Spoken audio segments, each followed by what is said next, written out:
Hi friends, welcome back. Today I'll be doing my November wrap-up, a November filled with mostly Shakespeare and also nonfiction, and maybe one fiction kind of thrown in there. But anyway, let's get started. I'm going to begin with the audiobook I started out the month with, and it has a Shakespeare theme. It's actually Hamlet, Prince of Denmark, a novel. It's written exclusively for audio by A.J. Hartley and David Hewson, and it was narrated by the actor Richard Armitage, who did a fantastic job. I thoroughly enjoyed it. It's a reworking of the original Shakespeare play, and some of the characters, you get a different feel for them, you'd have to say.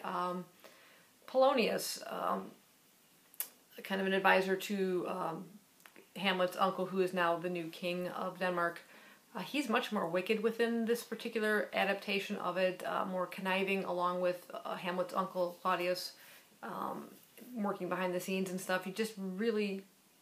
He seemed kind of a nasty character within this audiobook, whereas in the play he seems a bit more on the bumbling side at times, overly talkative, and when he gets into just presenting some kind of fact, he goes off on tangents and everyone has to kind of like rein him back in again. So I got a different feel for that character.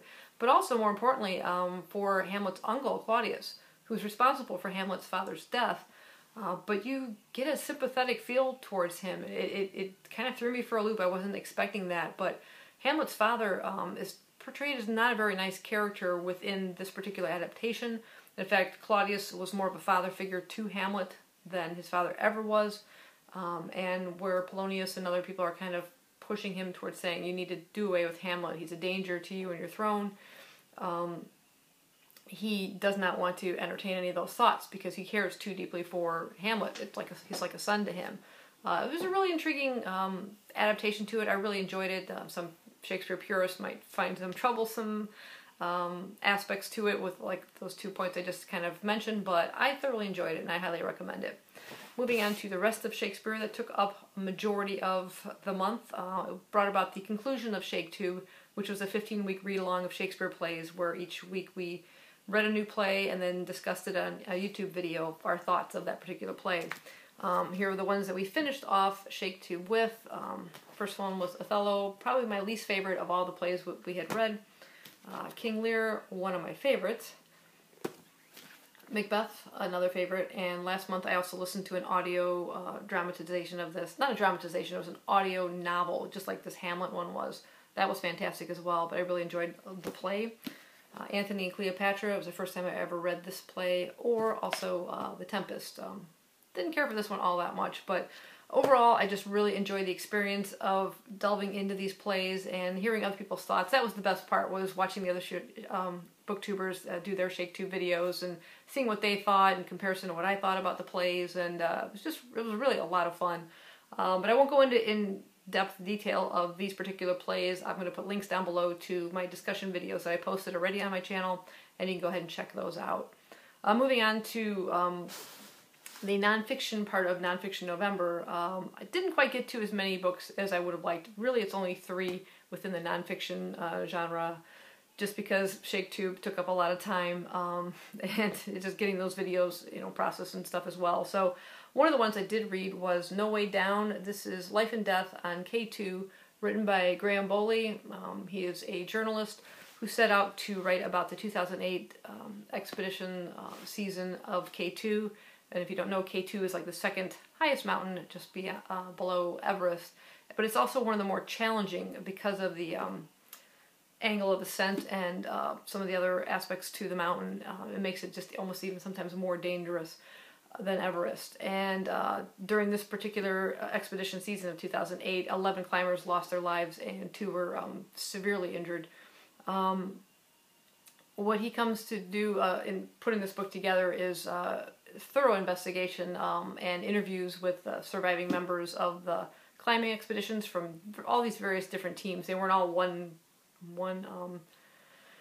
team. They're from multiple countries that were on the mountain at the same time, and that tends to be the main problem. It's just overcrowding. And but coupled with that, there was also this giant kind of ice boulder thing or something that broke loose right above what they call the bottleneck, which is an avalanche-prone area. And when it fell, destroyed a lot of these guide ropes that the climbers were going to be used to get back down. And when those were severed, they, were at a loss as to how to get down.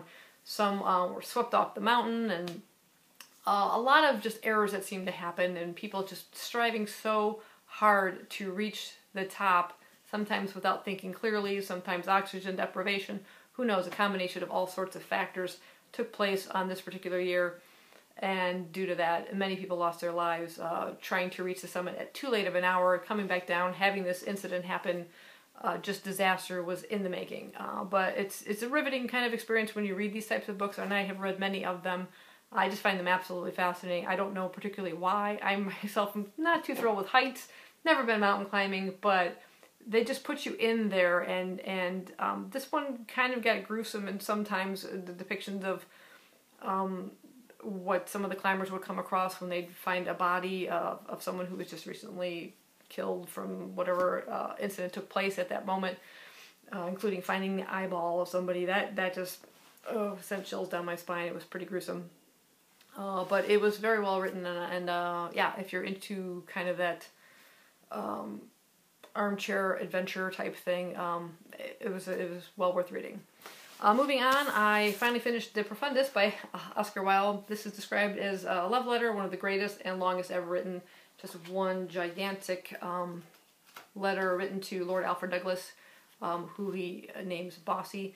It was his lover at the time, and it is written from his prison cell in Reading Jail. It is a scathing letter to Bossy, saying how, and I'll just kind of quote from a lot of these here, while you were with me, you were the absolute ruin of my art, and allowing you to stand persistently between art and myself, I gave to myself shame and blame in the fullest degree. You couldn't know, you couldn't understand, you couldn't appreciate, I had no right to expect it of you at all. Your interests were merely in your meals and moods. He pretty much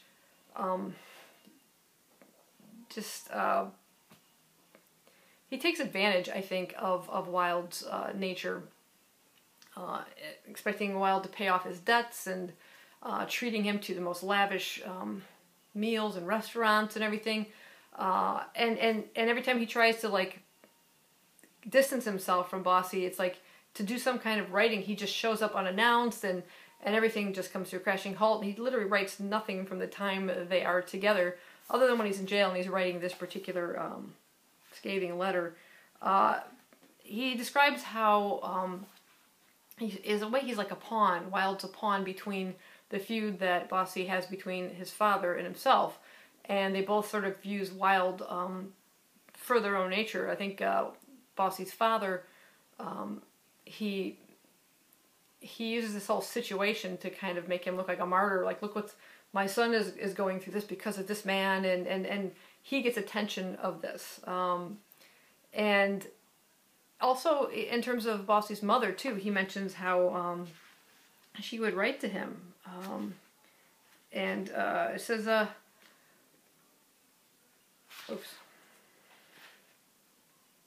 He says, just as you strove to shift on me all your immoral responsibilities, so your mother strove to shift onto me all her moral responsibilities with regard to you. Instead of speaking to you directly about your life, as a mother should, she always wrote privately to me, and with earnest, frightened entreaties, not to let you know that she was writing to me about you.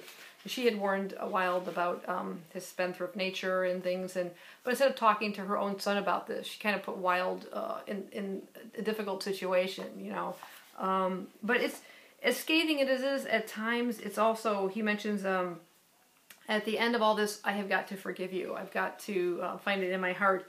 And he kind of finds Christ while he's in prison. He talks a lot, major sections about Christ's life, and he goes on to say that that Christ has said, forgive your enemies, and it's not for the sake of the enemy, but for one's own sake that he says so, because love is more beautiful than hate. In this entreaty to the young man whom we have looked on and loved, sell all that thou hast and give to the poor. It is not the state of the poor that he's thinking of, but the soul of the young man, the lovely soul that wealth was marring. There's some really beautiful passages, like I said, within it. You can see Wilde's, writing and prose coming through. To recognize the soul of a man is unknowable, is the ultimate achievement of wisdom. The final mystery is oneself. When one has weighed the sun in a balance and measured the steps of the moon and mapped out the 7 heavens star by star, there still remains oneself. Who can calculate the orbit of one's soul? And there's another passage where he describes what he thinks life will be like once he's out, that he'll turn to nature. Society, as we have constituted it, will have no place for me, has none to offer, but nature, whose sweet rains fall on unjust and the just alike, will have clefts in the rocks where I may hide, and secret valleys in whose silence I may weep undisturbed. She will hang the night with stars, so that I may walk abroad in the darkness without stumbling, and send the wind over my footprints, so that none may track me to my hurt. She will cleanse me in great waters, and with bitter herbs make me whole. I found it absolutely beautiful. I said I had some time getting through it. It was a little slow, but it wasn't one that I felt like I wanted to race through in a way. And just finding this beautiful writing within it made it worth the read. The final nonfiction book that I read during the month, I actually finished at the beginning of December, but I'm going to include it in this wrap-up since it was technically part of the Nonfiction November TBR that I had originally started, and that was The King's Grave, the discovery of Richard III's lost burial place and clues it holds, written by Philippa Langley and Michael Jones. This began with Philippa Langley. She was a screenwriter and I think a Ricardian, one who kind of has a different view of Richard III's past, opposite of the way, say, Shakespeare painted him. But she set out to find his burial place, and looking for this church, the Greyfriars Church, and the location where it's believed that he was sort of in the general area that he was buried.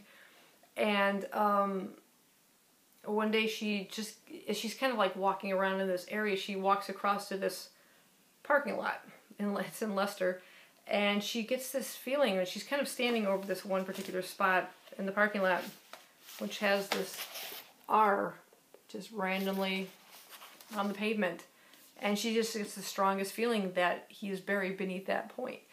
And through other details from history and locations, it's believed that this is a fairly good area to excavate. And it takes many years to get everything rolling and to get the funds involved and the Ricardian Society to kind of help back up things. And it's a lot of plotting and everything, and they decided that they have enough money in the end to build like 3 trenches.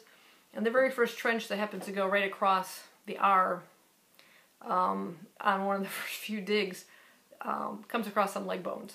And it will eventually come to be the leg bones of Richard III. It is just an amazing bit of chance that she hit right on the spot.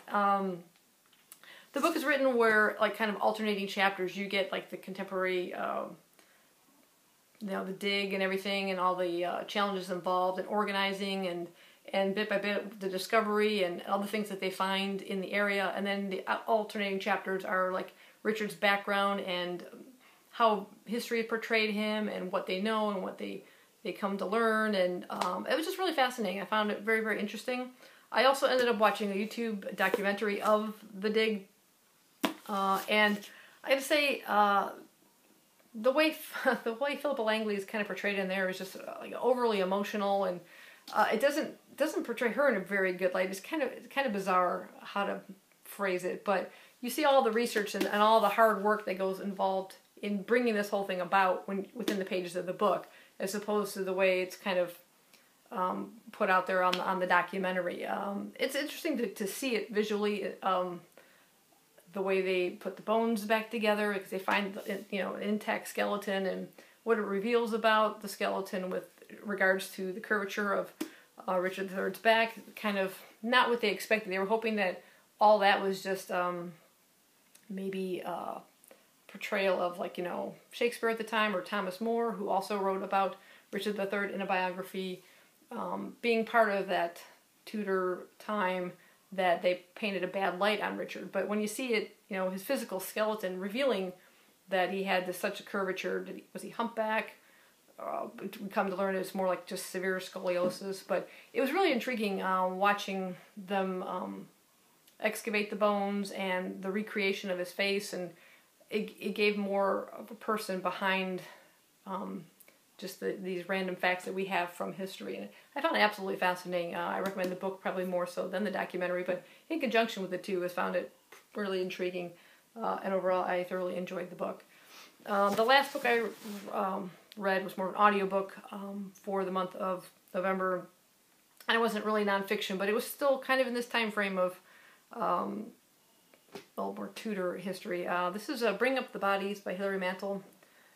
This is the sequel to Wolf Hall, her kind of historical fiction about Thomas Cromwell and his rise to power within King Henry's court. And this particular sequel talks more about the downfall of Henry's second wife, Anne Boleyn. So it was just fabulous. The two books in conjunction were just fantastic. If you're really into historical fiction, I highly recommend Wolf Hall and Bring Up the Bodies. I loved it. I thought it was excellent. I don't know if there's ever going to be any more continuing beyond that, if she'd do the whole 7 wives, or 6 wives rather. That'd be interesting, but I thoroughly enjoyed both of those books. So overall, really great reading month. I'm sad to see ShakeTube end, but I'm also kind of happy because it just gives me a chance to kind of relax and just randomly read what I want without being kind of on a set schedule. I needed a bit of a break after 15 weeks. Long time. But hopefully you guys enjoyed the videos. And yeah, that's all I have for you at the end of this month, and I will see you later. Bye-bye.